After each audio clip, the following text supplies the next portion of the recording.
Um, Dear all, welcome again for yet another Grand Round presentation.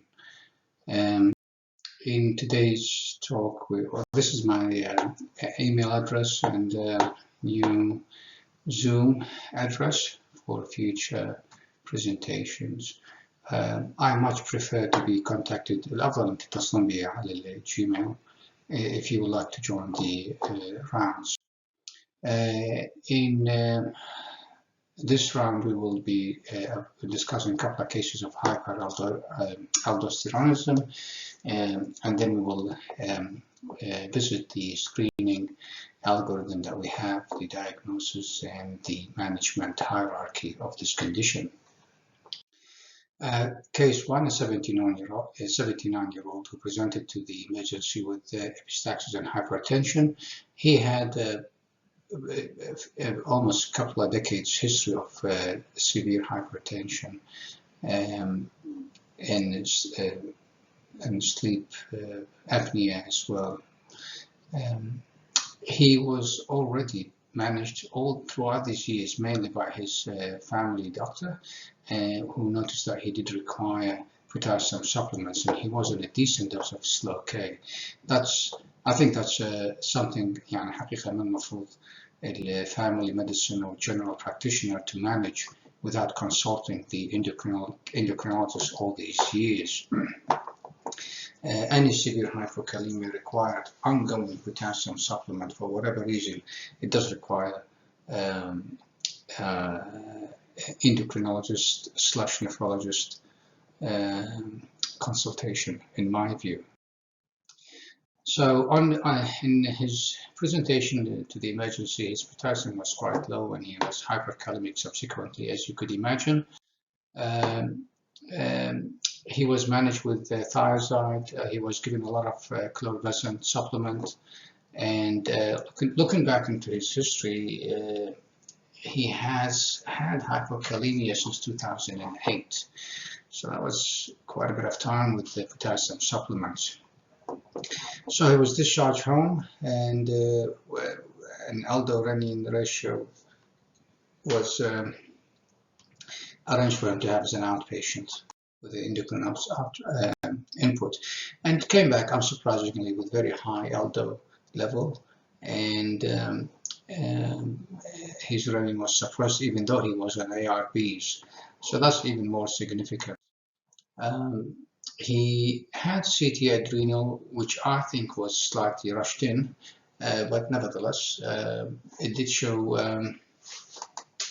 left adrenal lump there, about 2 centimeters, and it was lipid poor, lipid poor adenomas.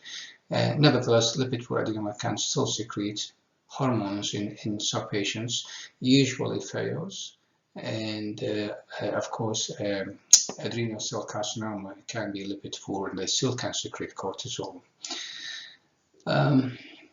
He did have a good washout and it was fairly adrenoloid picture, so there was no sinister features suggestive of cancer there.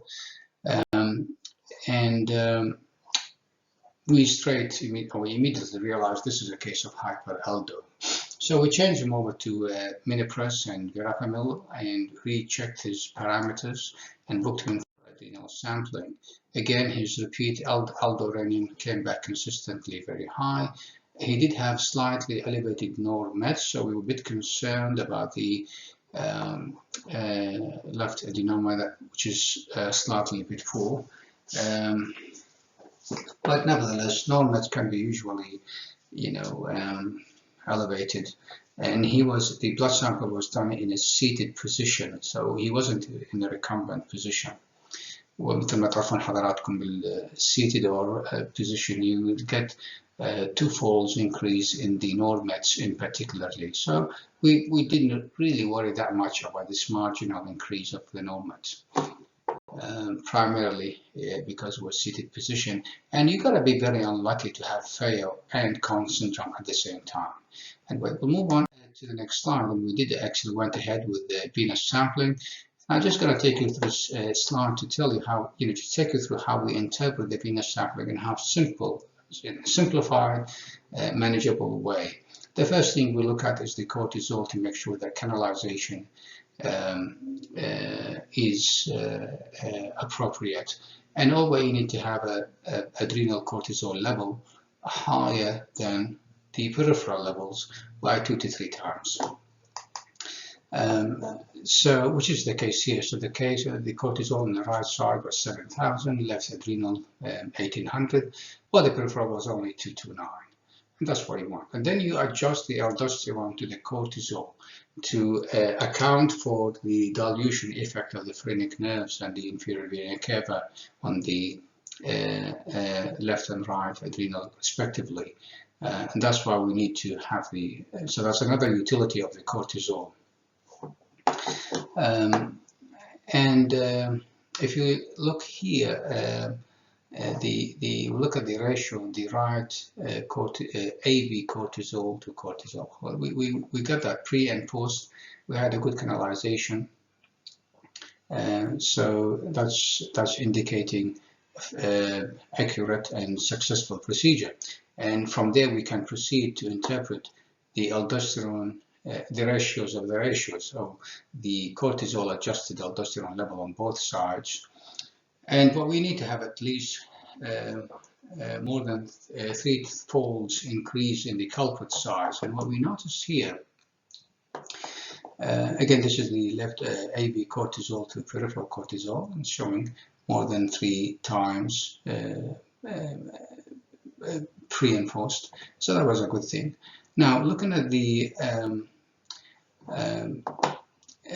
ratios of the ratios between the right and the left, this was about 14 times higher on the right side in comparison to the left side where the adenoma was.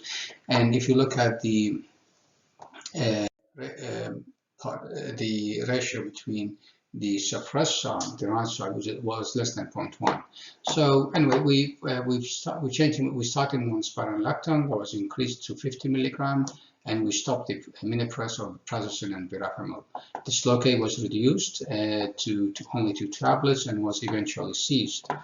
And there was a reasonably okayish control of his BP, and the patient underwent laparoscopic adrenalectomy, and the histopathology confirmed hyperplastic adrenal right adrenal gland, which is accountable for his hyperaldo. So he didn't have Cohen syndrome without adenoma, and as we all know now, the adrenal, the hyperaldo, they tend to be subcentimetric lesions, unlike the Cushing's, adrenal Cushing's.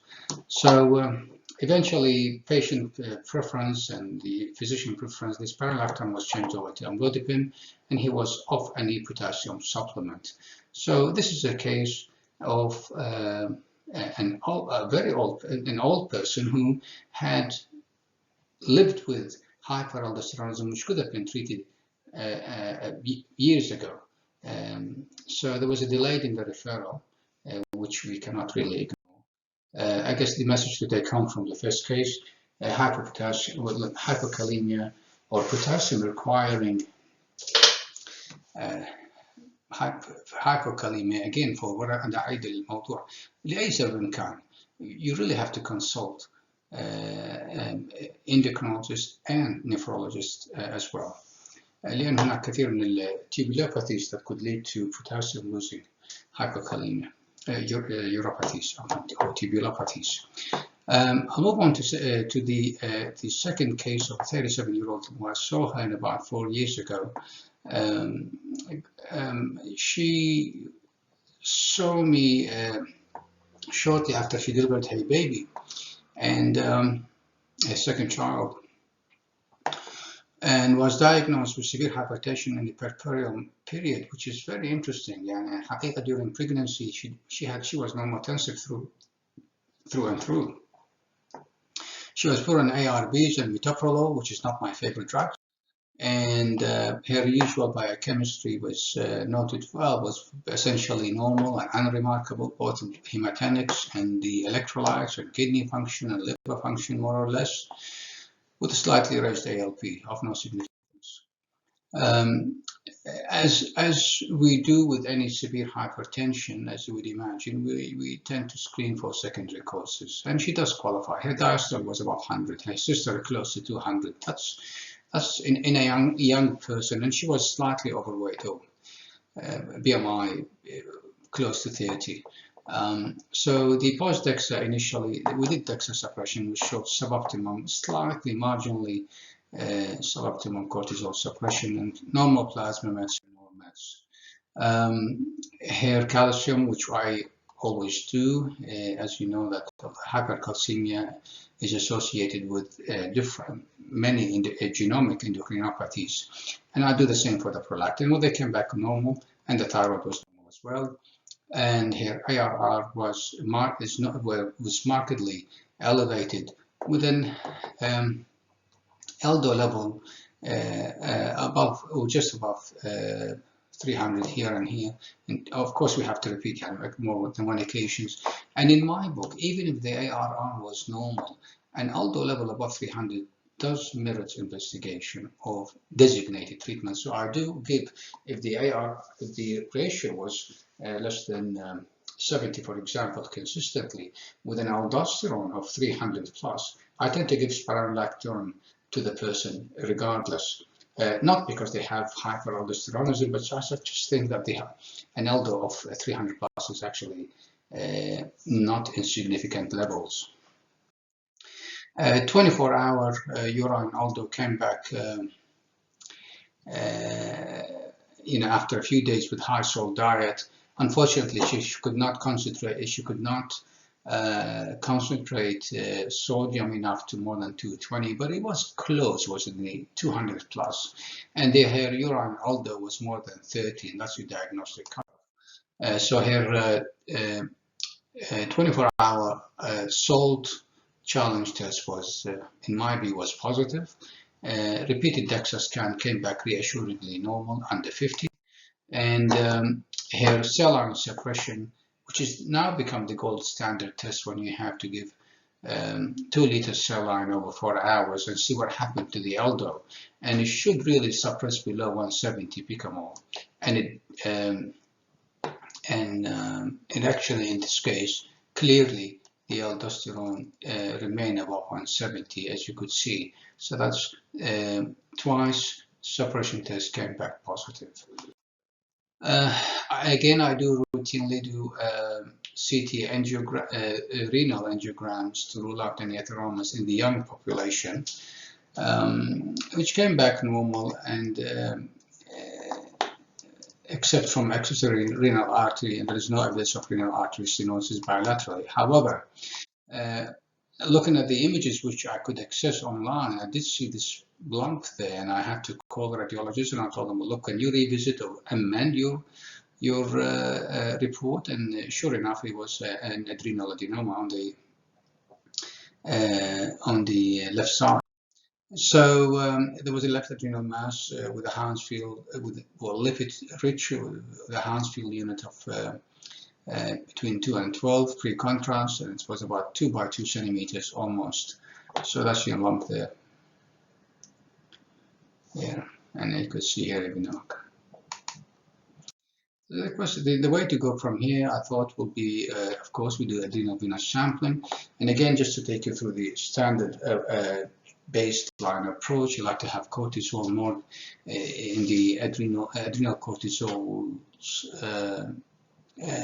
All adrenal vein cortisol levels will be 3 times those of the peripheral vein.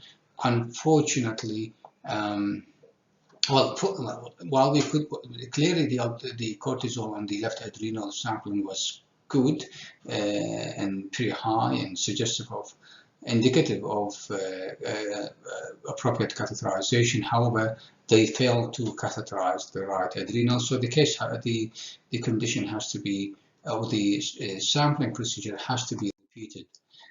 In the repeated sample, they were able to catheterize the right side, and as you could see, the cortisol here is 8,000 plus, while the peripheral cortisol is only 300-400, and we were able to measure the Aldo to cortisol ratio on both sides and ratio the ratios, so which was 16:1, as you would expect. Now, she underwent adrenalectomy, and as you would expect, and there was the nodule we saw on the CT scan was consistent with hyperplastic gland. So, and they did take good clear margins, so that was a fairly successful procedure. And she was changed over to spironolactone, which was stopped eventually. So this is a case of early diagnosis of early diagnosis of Hyper-Ocon syndrome, and managed successfully with surgery, and the patient is hypertension free now. So moving to discussion of primary hyperaldo, it's fairly common disease. I mean, the literature, the percentage when we started medical school used to say 3% of the case of hypertension cases, and that's gone up to 13% of the general population hypertension. However, if you have, there's a new report which I didn't actually include in this presentation, and for those who are under the age of 40, diagnosed with hypertension, the chances for them to have hyperaldo is actually 20%. So 2 out of 10 patients under the age of 40 with hypertension will be hyperaldo. The criteria of the characteristic, the biochemical profile of hyperaldo, as we know, is it was touted as suppressed renin. That's actually not always true. So a renin under 10 milliunit per liter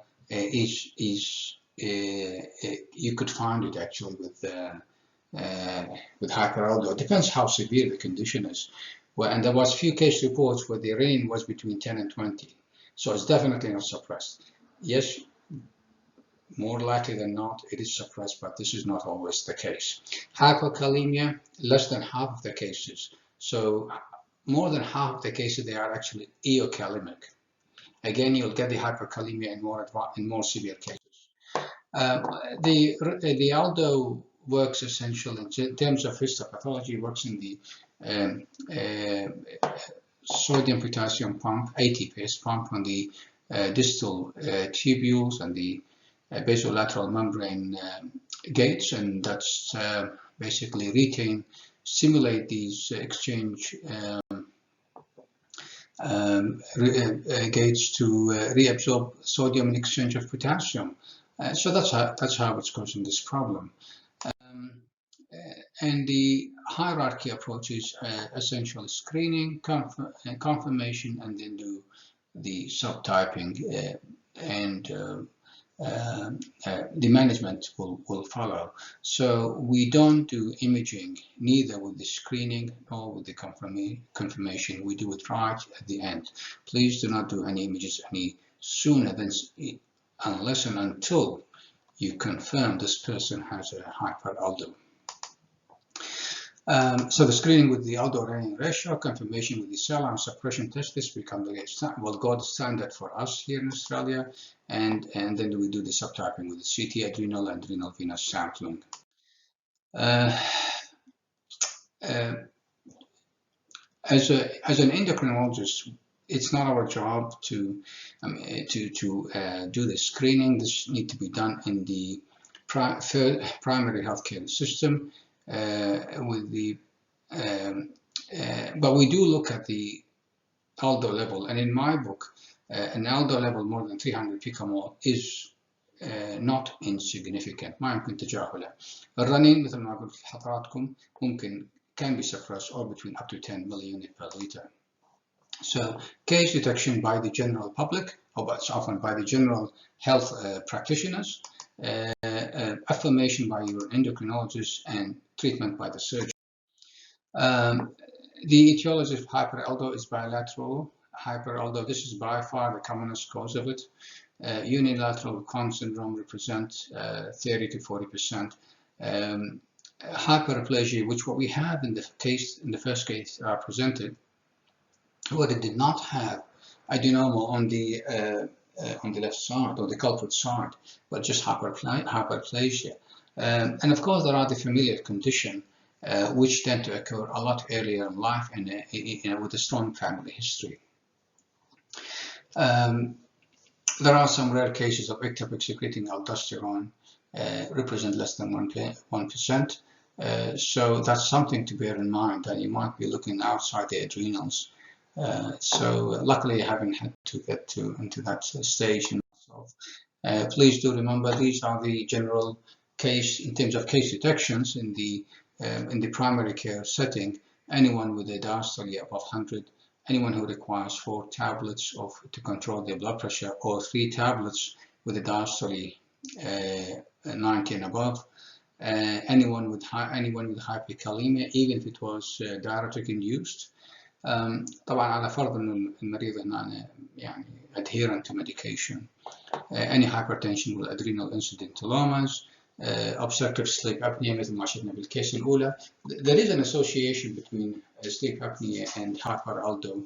There is a suggestion that fluid retention اللي يصير هو اللي يخلي sleep apnea, and I think that's plausible. هذا ممكن a good reasonably explanation مقبول, ولكن صعب واحد يحاججه. يعني صعب، ممكن انت الشخص يفترض افتراضات معينة، ولكن صعب إثباتها أو نقيضها.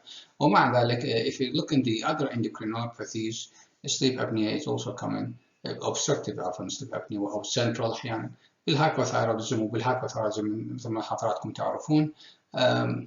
أيضا يصير fluid retention بالadvanced moderate to severe hypothyroidism, heart failure ممكن. There's a lot of conditions with fluid retention that can cause this. So it is a plausible theory.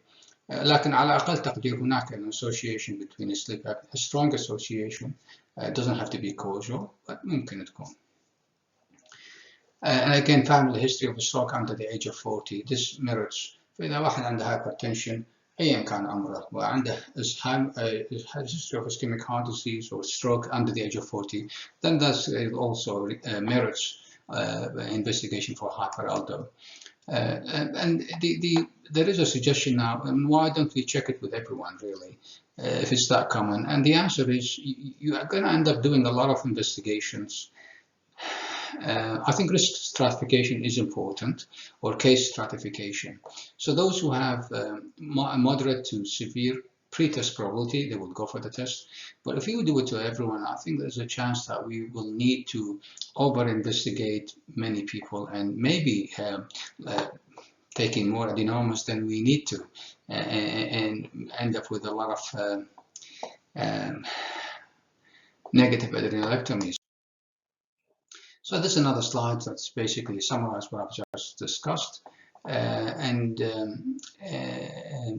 again, anyone who walks into the clinic with a diastole above 100, for me, in my book, this merits aldosterone level to be checked, and above 300, I will consider treatment. So this is another algorithm to take you through the approach we had: case detection with ARR, confirm the test with a suppression test, as we always do, and then you do the imaging and this venous sampling. You could forego the venous sampling in certain cases when you have a very young person with adenoma, like under the age of 25 perhaps, or someone who had an adenoma and a 1 milligram dextrosuppression showing inadequate cortisol suppression. So some adrenal Cushing's can actually co-secrete aldosterone. So once you get, and that's why we have to repeat the aldosterone in the second case, the 1 milligram dextrosuppression in the second young case, because it was marginally positive. So I believe that, so that's another reason why you could avoid any venous sampling. So if you have a 1 milligram dextrosuppression with cortisol more than 100 or 150, then nanomole per liter, then you got the diagnosis. Why would you do any venous sampling? Venous sampling is technically demanding for the interventionalist or interventional radiologist. It's actually very demanding. ولكنه يعني ليس بشيء غريب الآن. الله يعني ما يختلف عن أي قسطرة، أي catheterization coronaries وما إلى ذلك. So that's what it is. The aldo-renin ratio, again, is the best screening test, but you have to know the pros and cons of this issue. So this is a slide that I've used before. In renovascular, or when you have diuretic, particularly, this is more two common causes that actually cause the renin to go up and drive the aldosterone up. Okay. Now, low renin, high aldo, you only find it with primary hyperaldo. When they both low, then you will start thinking of exogenous mineralocortisol, steroids, Liddle syndrome, which I have a case presented sometime as well. It really, if you have another source of sodium or aldosterone or cortisol other than the adrenal, then yes, you will have both of them as a negative feedback. You'll drop down the renin and the aldo. There's a lot of medication that interferes with the ratios in beta blockers and the contraceptions, and these are a very good slide just to remind everyone that the effect of the beta blockers can give you a false positive ratio, and I have presented the case before in the past with a similar problem to your forum. Contraceptive pills are very well known to cause this problem as well, and as you all know that the progesterone actually blocks the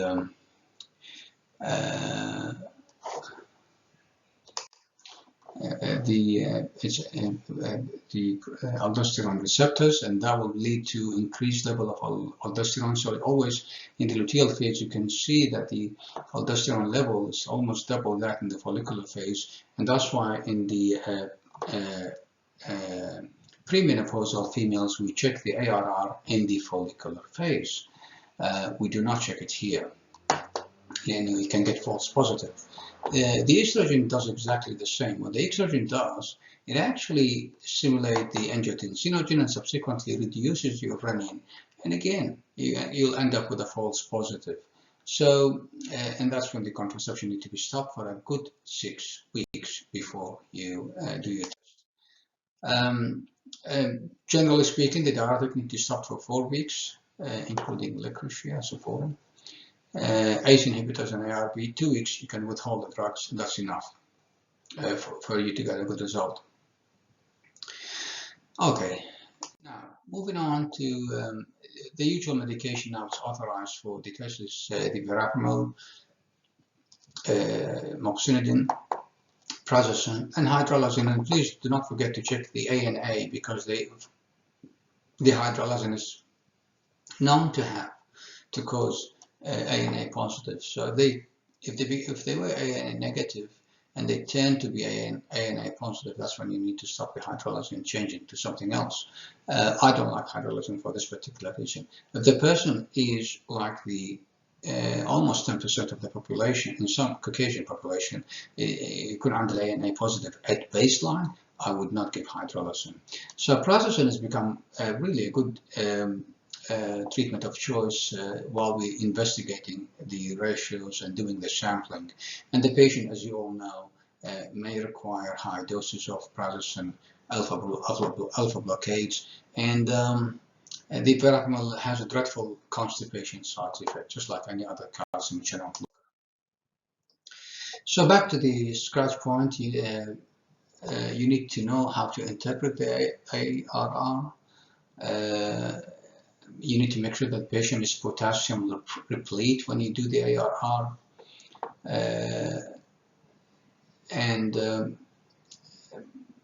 We like the patient to be in a seated position when we check these aldo and renin ratio, etc. So now, which cutoff we use? Well, it depends on which unit you use. Okay, so if you're using the aldo, and this is very challenging slide, but I'll take you through it. If the renin, if your laboratory using the renin activity and the aldo in the picamole, then you need a a ratio cutoff of 750 or more. If you're using the Aldo and the nanogram per deciliter, your cutoff drops down to 30 for renin activity. And of course, you have renin activities in picomole per liter per minute.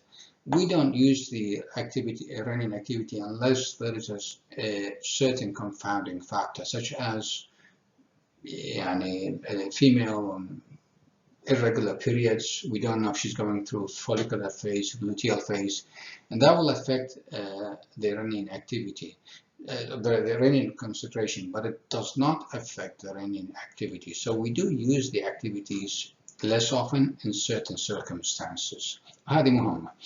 اللي عندنا احنا باستراليا بنستخدم الرنين concentration ملي يونت per liter مثل ما شفتوا حضراتكم بقيت بالحالتين الأولى.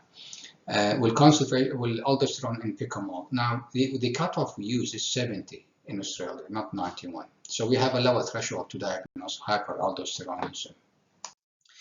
Now, the test we use now, we can use, as we've seen, the 24-hour urinary aldo, and I do that as just an outpatient test. بشرط انه ال EGFR يكون اكثر من 60. So if the GFR is less than 60, then you won't be able to get a good result. And of course, if the patient has heart failure and so on, you can't do it. Saline infusion becomes the gold standard suppression test we have, and it's a fairly accurate, really well standardized. So we like this test now. The fludrocortisone suppression, we don't use it because you have to admit the patient to the hospital for 4 days. And the captopril is a very old test that, again, we don't use hardly. Again, it has a low sensitivity as well. So these two tests we hardly ever use. Now, in terms of CT scan and imaging, you can have very nasty adenoma. Well, that's all well and good. The reality is the CT and the MRI can be false normal in almost 40% of the cases. So because the adenomas can be subcentimetric, although the adrenal cut, or we call them adrenal protocols, CT imaging can be a bit more helpful, and they can show you some irregularities in the gland, and you can have a good sense there is something funny going on, but it doesn't really show adenoma because there is no adenoma there. Okay, just histopathological hyperplasia. So in terms of imaging, we opt to do adrenal CT, and from there we move on to the venous sampling. And if you have a bilateral hyperaldo or bilateral gland that's over-secreting with the adrenal venous sampling, then yeah, of course, you can treat with spironolactone or eplerenone, preferably.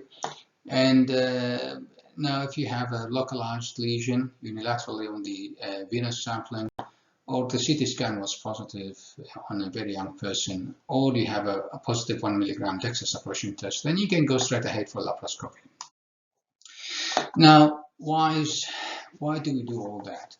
The sampling is become the gold standard localization procedure.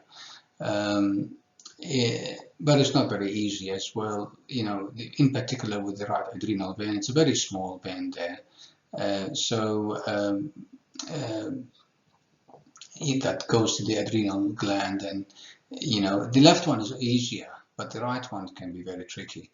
The reason why we do cortisol adjustment for the result, for the sample level we get, because of the inferior phrenic vein here can dilute your sample. So if your catheter is sitting here, still in the adrenal vein catchment area, not in the renal one, that's good, but it will be diluted. So that's why you need the cortisol to further adjust your aldosterone.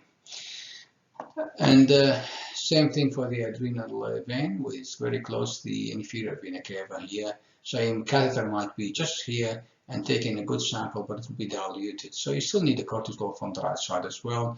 And now we're talking about adrenaline adjusted alongside the cortisol adjustment. I don't think that's, you know, that will be very easy, and I don't think we actually really need it, because the cortisol adjustment is well validated and the procedure can be repeated if you're in doubt.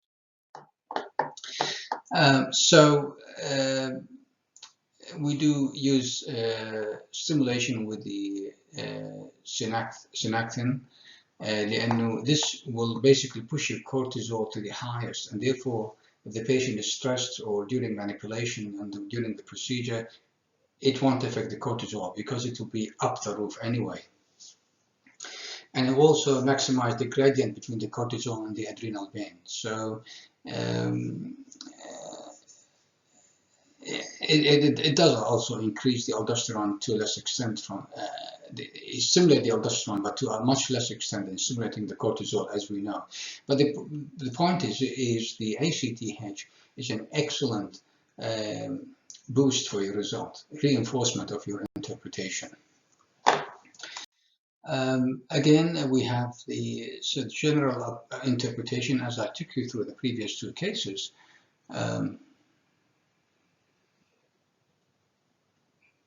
There is a selectivity index where you know your catheter is in, and there is the lateralization when you compare one to the other.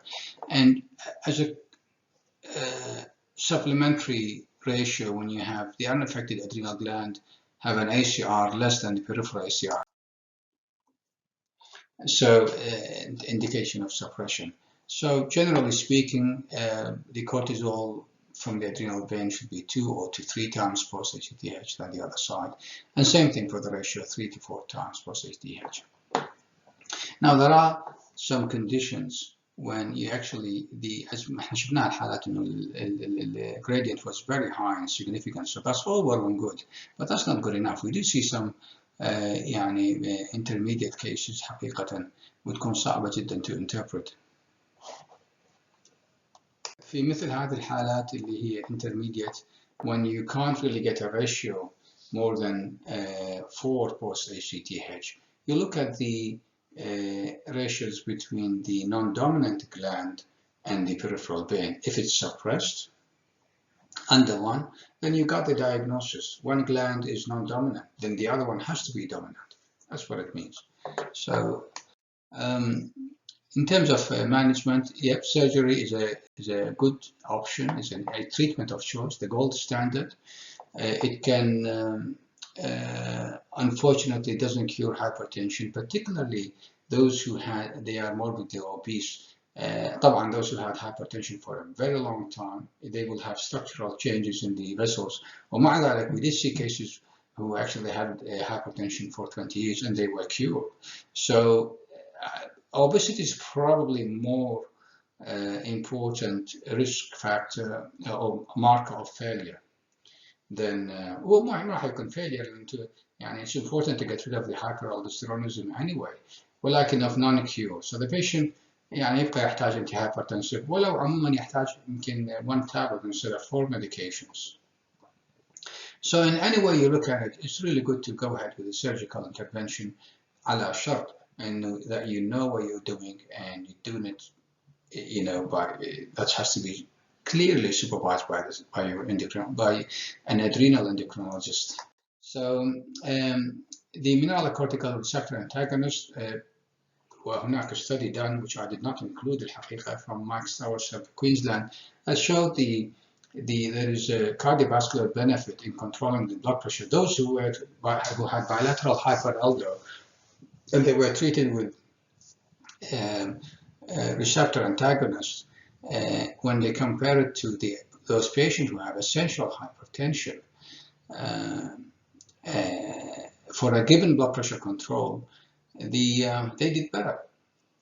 لأنه الالدوستيرون مثل ما تعرفون حضراتكم is detrimental to the myocardium and to the whole vasculature. So to block it, if you treat someone with mineralocortical receptor antagonists, then to treat them with ACE inhibitors, even if both groups have bilateral hyperaldo, the group that has the receptor antagonist, they did a lot better. So the problem with spironolactone is the gynecomastia, erectile dysfunction. We have no problem giving that to the females, but it's an issue with men who prefer allopurinol, although allopurinol might be less effective in blocking the receptors. However, there are new lines of therapy coming through, which seems to be a lot more promising, both in efficacy and in cost as well. Amiloride, I do prescribe it for those who had an aldo level between 200 and 300. That's just my approach that I've learned from my studies.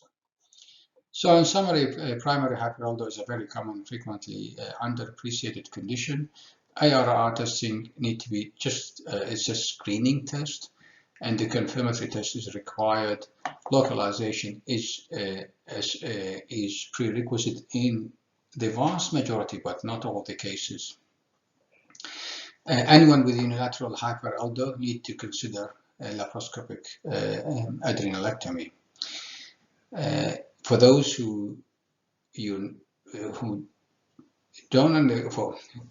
qualify for surgery for whatever reason, or decline surgery, then you really need to include receptor antagonists.